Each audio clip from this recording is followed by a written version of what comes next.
Right, so student, for today's video, we are going to discuss the improper integral. Right, so this improper integral actually it belongs to something new. It is actually a new syllabus for year 2020. Oops, sorry. Okay, so it is actually the new syllabus for year 2020. All right, so that's why I put it at the last part here. So new syllabus, and therefore when you try to try the parts here question, you will not see any question from this part.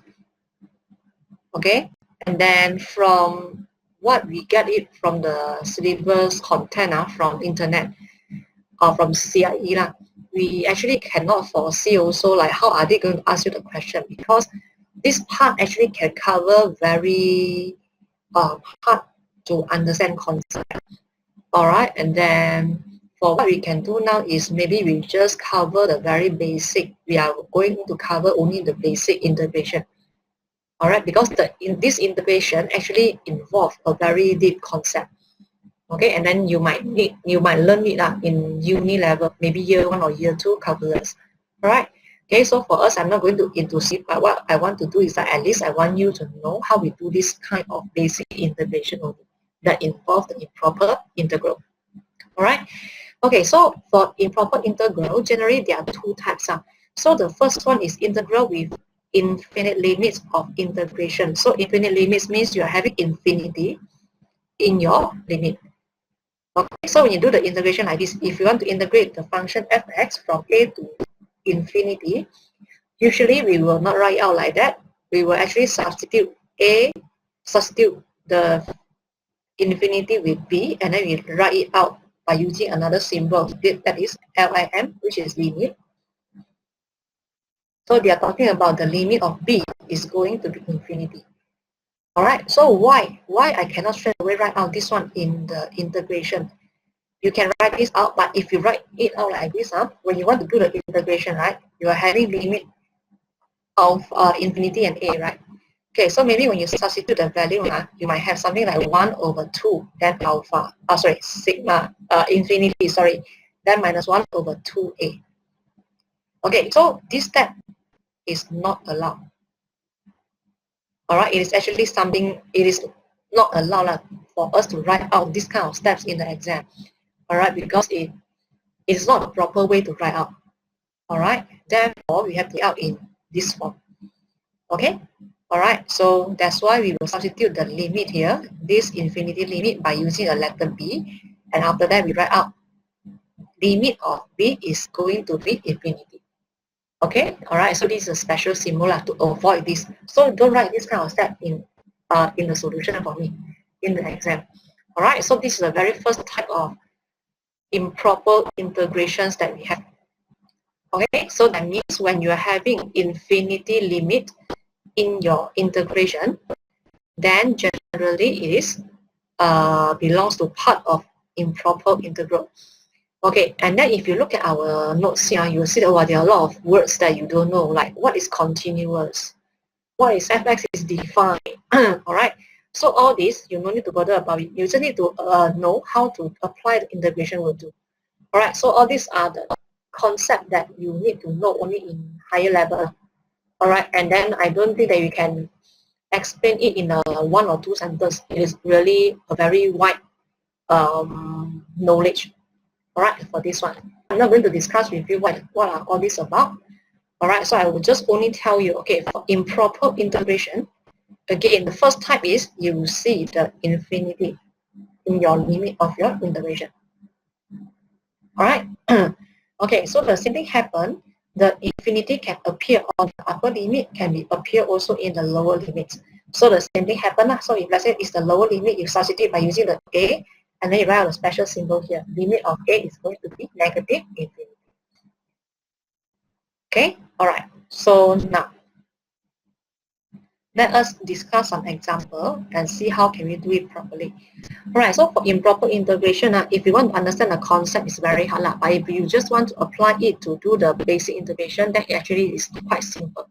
You just need to change the symbol a little bit different only. All right, so let us discuss point number A. Okay, so they want to integrate from 1 until infinity, 1 over x power 3 dx. Alright, so now, so this is an improper integration because you see the infinity here, right? Okay, so first what I'm going to do is that I will actually try to write out like this, limit a going to be infinity, then I substitute the infinity by using a. Alright, okay, then I want to integrate 1 over x power 3. So before integrate, I will rewrite it like x power negative 3. That only is easier for me to do the integration.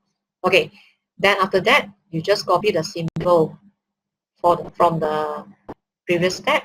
Okay, now I try to do the integration already. So integrate x power negative 3, power plus 1 become negative 2, divided by the new power negative 2.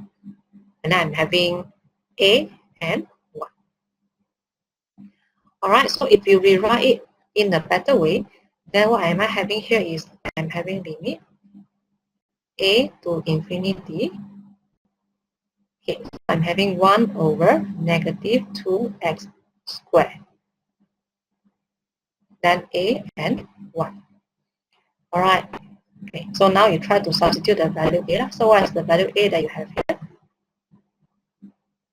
You don't know, right? So you just substitute it by using a. So a squared minus become plus. Alright, plus 1 over 2. Okay, so when a is infinity, alright, so 1 over 2 infinity squared. Infinity is a very large number. When you square a large number, it is still a very large number, right? So 1 divided by a very large number, generally the value that you get is 0. Okay, but in exam, again, you are not allowed to write out your step like this. Okay, but you can think. Okay, you can imagine that it is something like this. Yeah, right. So 1 divided by infinity, you'll get a 0. Therefore, you're having 0 plus 1 over 2. Then your final answer is 1 over 2. So you'll see that actually the rules for integration is still the same like what you learned before. Just that now it involves the infinity as your limit, and you need to write up in another special way only. So this is what we are going to tell students. Right? So when you go maybe to uni level and you take calculus paper maybe, then maybe you need to know, okay, so for what is the condition, okay, or in what case you need to use all this improper integration. Okay, right, so this is what you have for part 8, 19.8. Okay, so I hope that you roughly know the steps here. Alright, so the only special part is all this limit. I hope that you can see. Okay. Right now, we continue to the second part. Try it again. Okay, so if you look at this question, again, the first one is you look at this limit here. So very obvious that this limit already tell you that it is a improper integral. So when you want to write out the symbol correctly, so you just write limit. Okay, maybe you can use b now. So b is going to be infinity. When you want to integrate 3 to b, then again the same thing happens here. I will change it become power negative 1 or negative 2. Sorry. Okay, then now I just do the integration. So the integration rules that you use is just the normal rules that you learned before. Okay, so this bracket, I just copy power plus 1 become negative 1 divided by negative 1. Then you differentiate the thing inside the bracket, you get a 2. Therefore, you multiply with 2. And then the limit that you're putting in is b and 3. Alright, okay, so if I rewrite my whole equation again, then I will have something like this. Okay, I'm having 1 over negative 2, then 2x minus 1 power 1. Okay, so do you still remember last time I told you, right? Usually before I substitute the value and so on, if you want, you can take out the constant so that your equation or your, how to say, your fraction doesn't look so complicated. Alright, so the same thing can be applied here. So just now I didn't take out. So for this example, I take it out for you. So 1 over 2 is a constant, right? So you can take it out. Okay, then you're having limit b infinity. Then you have 1 over 2x minus 1. Okay, then negative half limit b to infinity. Okay, so you put in a b, right? So 2b minus 1 minus, you put in the 3 now, so 6 minus 1 is 5. Okay, so what will I have from here? Negative half. Okay, so now please imagine this one, this part now. 1 over 2b minus 1. So that means that if you put the infinity into the b, it will become 2 multiplied with infinity minus 1. 1 is a very small number. So if infinity minus 1, it is still a very small number, right? Okay. So what will I have is 1 divided by infinity, you'll get this equals to 0. But again, this kind of step you cannot write out in the exam. Alright, you can just imagine it. Okay, so 1 divided by infinity, you get a 0. So when you write out the steps, it will become 0 minus 1 over 5. Alright, so therefore, multiply the negative half in, you have 1 over 10.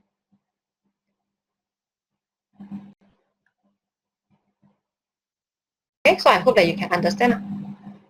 Alright, okay, so this is why we need to purposely separate out, because for this kind of case, you cannot straight away write the infinity in your solution.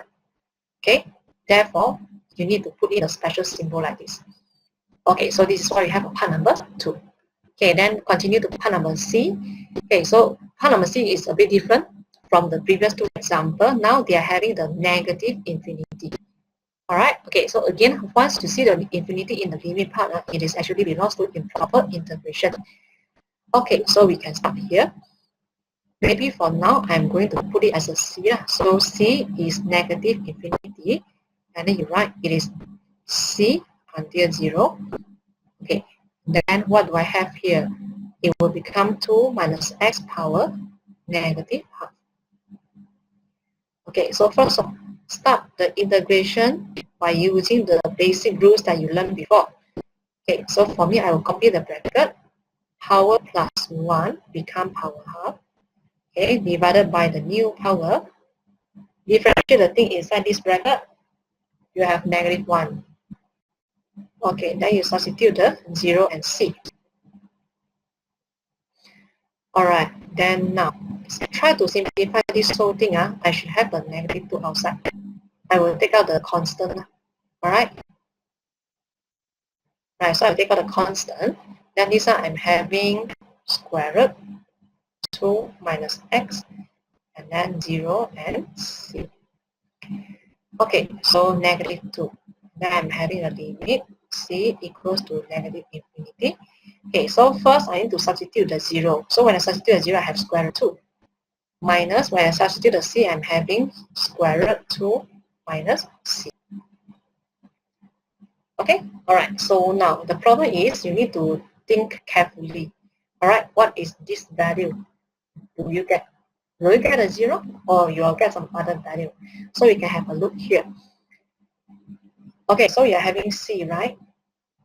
If negative C means that it's negative infinity. Correct or not? Okay, so overall it is a plus infinity. Okay, so overall it is plus infinity. Okay, so when you're having plus infinity in front, you need to plus 2. So 2 plus infinity is what? Is infinity. Okay, so if 2 plus 2 is infinity, square root 2 plus infinity, what do you get? You still get a infinity. Right? So this part actually will give you a infinity value, but you cannot straight away write 2 minus negative infinity, okay? Sorry, I think for this one can because it is not a fraction. Okay, so but you need to try to imagine it how you get the infinity here, alright? Okay, so C is negative infinity, right?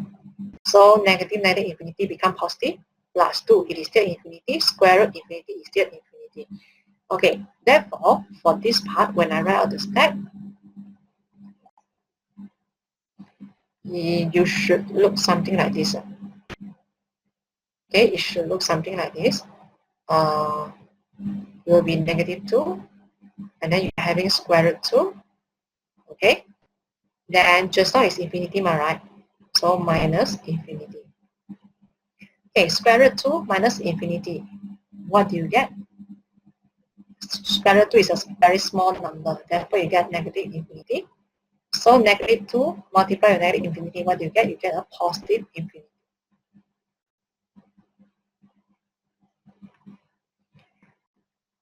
Okay, so what's the difference between these three examples? So for just now, If you want to write out your step like this, it's not allowed. Okay, all right, this is something wrong. So you have to write it out in the other way, or maybe you can just imagine it out to get the value. But when it is not at the denominator, then you can write it up eventually.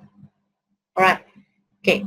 So if you look at these three examples here, first two part, okay, there's a value, you'll get a value. All right, and then the last example here, you didn't get a value, but you just get the infinity. But you don't know what is the value. Just know it is a very large one. Right, so generally what are we going to say is this one. When you're having any limits, it's a valid one. So this one means the limit exists. Okay, so we call this improper integral as a converge case. Alright, so the same thing happened here. This one got a value, right? It is also limit exists, so it is a converge case. But when you go to the last part here, you see that you get an infinity, right? It is not a value, a particular value, because infinity can be a very large number. I don't know why is it. So this one, that means the limit does not exist.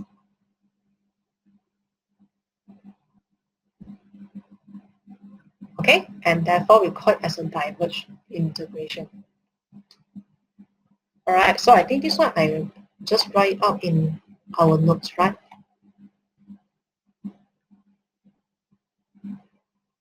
Okay, so if the limit exists, we call it as integral converge. If there's no limit or the limit doesn't exist, then we call it as the integral diverge. All right, and then again, as what I say, you no need to know about continuous case for now. All right, okay. So if you refer to the example here, you will see that, okay, basically you still need to know how to apply the basic rules of integration that you learned in this chapter. Just that now the way of writing out your solution is a bit different. Okay, so this is the first part of the improper integral. Alright, so I will continue the second part of the improper integral in the next video. Alright.